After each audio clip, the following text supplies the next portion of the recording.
If you're wanting to get into piano or you've started playing for a couple of weeks and you're wondering how long it actually takes to learn how to read music, to play some simple songs, this is a perfect video for you. I find a lot of piano teachers get asked this question, how long does it take to learn piano? And they often say something like, it depends. I dislike that response. I think it's unspecific, it's unhelpful. What I want to try to do in this video is to be more specific and helpful to you by painting a picture, by playing a couple of examples and also explaining some common mistakes and pitfalls in 4 different sections. I'm going to paint a picture of what things will look like with piano in 1 month, in 6 months, in 12 months, and then in 24 months. So by the end of this video, you'll know what to expect with piano if you start to learn it, and also you'll get some really good strategies and tips on what to avoid so you can progress and accelerate even faster than the average.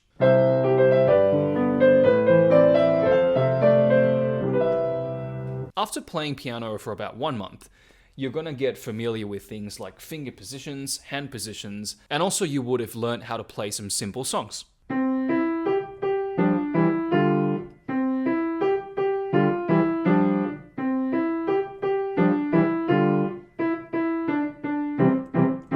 After practicing piano for about a month, you'll be playing pieces that are hand separately, but also beginning to put your hands together. At 1 month, you'll be focusing on things like playing the correct notes, playing accurately, and also playing in time. Some common mistakes to avoid in the first month of practice. Number 1 is to not have a consistent practice routine. If there's one thing I can give you to take away from this video is I would like you to practice at least 10 to 15 minutes every single day. If you simply just do that, so if you have, whether it's a stopwatch or an app like Forest that helps you to keep track of how much time you actually do something without the distraction of a smartphone. If you practice, let's say 15 minutes a day, and you do that 6 days a week, that will add up to an hour and a half of practice per week. Now, if you were to do 1 hour and a half practice just on one day, this is not the same thing as practicing 15 minutes every single day. As you're starting to learn the piano, something you'll come to realize is that sleep is a very important part of your piano progression. So every day when you practice something, when you go to sleep, your short-term learnings and memory actually gets transferred into your long-term memory. So it's so important to do a little bit every day, sleep every day, and improve every day, rather than just kind of crunching 1.5 hours of practice into just one day. So common mistake number 1 is not having a set and consistent daily practice routine. Mistake number 2 is ignoring the importance of counting. So for music to be appealing, we need a mixture of longer and shorter notes. For example, this last note here in the right hand and the left hand part, that is longer than the notes that came before it. So look, 1, 2, da, da, da, da, dun, 2. That last left hand chord and the right hand note play for a total of 2 counts. As a beginner, you've heard music all your life, but needing to kind of think deeply about which notes are shorter and longer, this will take some practice to get used to. If you find it hard to count or keep and beat, I suggest using a metronome.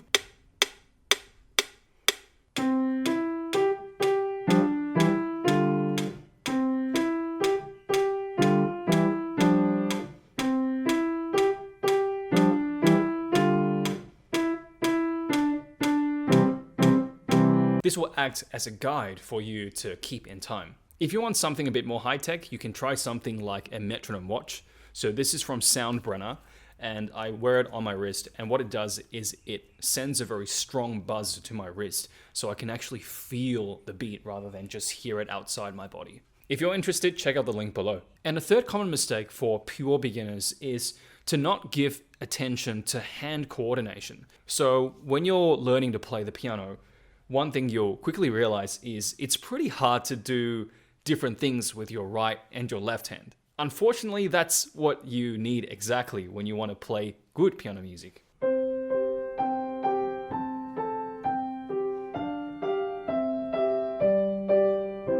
So as you can see, a simple little Twinkle Twinkle Little Star. The right hand was playing something called the melody, which is the kind of recognizable and singable part of the tune. And the left hand was playing an accompaniment. It accompanies and it supports the right hand. So right hand and left hand needs to play different things, but that's pretty difficult as a beginner. If you want some hand coordination help or videos, you can check out these videos up here. I've also recently filmed a course dedicating entirely to hand coordination to help beginners get better at playing different things with their right and their left hand. Stay tuned for that if you want access to this hand coordination course. Let's get to what things look like after 6 months of piano practice. After 6 months of piano practice, you'll be able to play several simple songs. You will have a basic mastery of piano chords, and you'll also start to develop a really strong sense of pulse and beat. And you'll also begin to realize the power of dynamics, which is the power of playing loud and soft, and how that affects the mood and the feelings of a piece.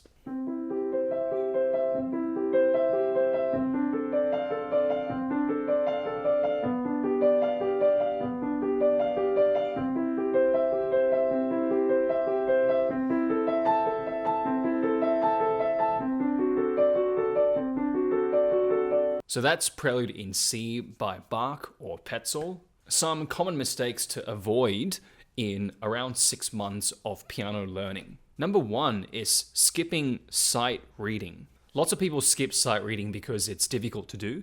I compare the skill of sight reading to like learning a new language.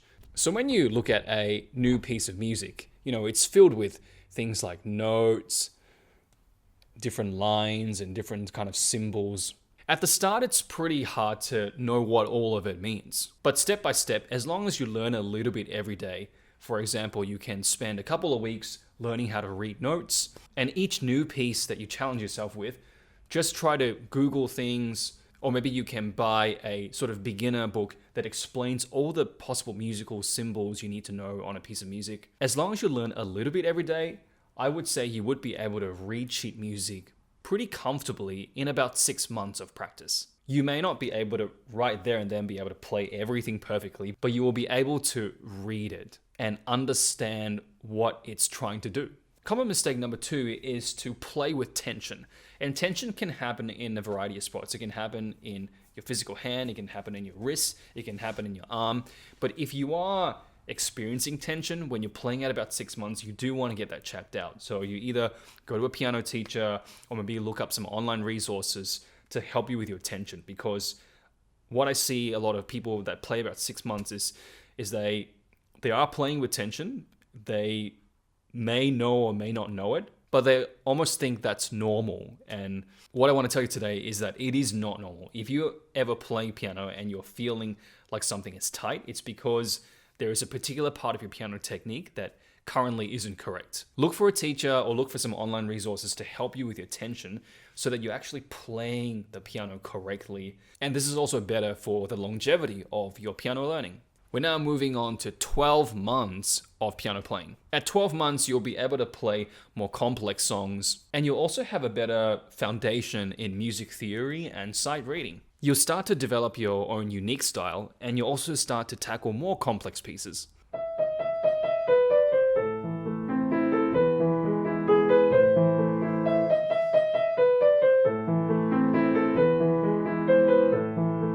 Common mistakes to avoid for 12 months of piano playing. Number 1 is relying too much on muscle memory rather than actively reading more and more sheet music. This is similar advice to the 6 months one, but it's very important. Most people that learn piano, they have 2 or 3 kind of prize and trophy pieces that they really want to play. They're those pieces that attracted them to piano in the first place. And what I find is at about a year, when they can start to make it out and play those pieces, they hang on to those pieces for a long, long time. They only play those pieces, they only practice those pieces, and they don't work on the skill of learning new kind of stuff. When you don't practice those sight reading and learning new kinds of ways to coordinate your hands, new rhythms and new notes, you tend to get into a bit of a slump, and then piano learning becomes a not very enjoyable growth kind of experience for you anymore. You're stuck on playing those 2 or 3 pieces. You play them for 2 months, 3 months, and by that time you start to get bored of it, and then you realize you don't have the skills to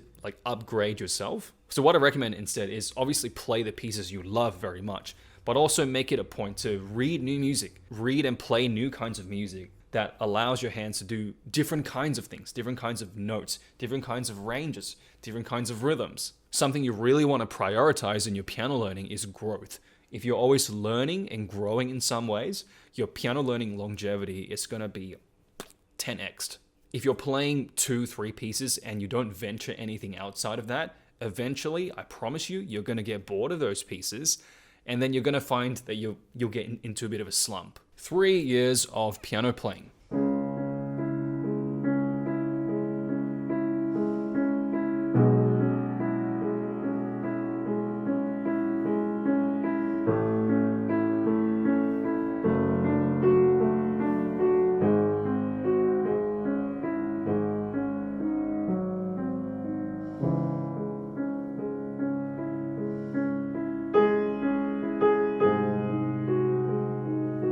That's Moonlight Sonata by Beethoven.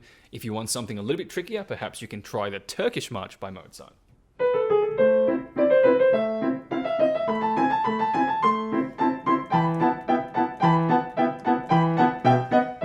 At about 3 years of playing, you'll start to handle more complex pieces, and you would have developed a more solid foundation for piano technique. So when you're given a piece that perhaps has a faster running part, or it has a difficult left-hand pattern, you will be able to not fear it and just be able to kind of work it out after a couple of days of practice. You will have a deeper understanding of music theory, and you will also start to express yourself more through the piano. It's a bit of a weird concept, but it's almost like I found after about 3 years of piano playing, I was like one with the piano. When you're really playing a piece you love and you're playing it well and you're delivering the right dynamics and the right phrasing, you almost feel like you're just one with the piano. You're in this flow zone and there's no time, there's no people. You're just enjoying the myriad of emotions that the piece brings to you when you're playing it. It's a beautiful life experience that I hope everyone on earth gets to enjoy.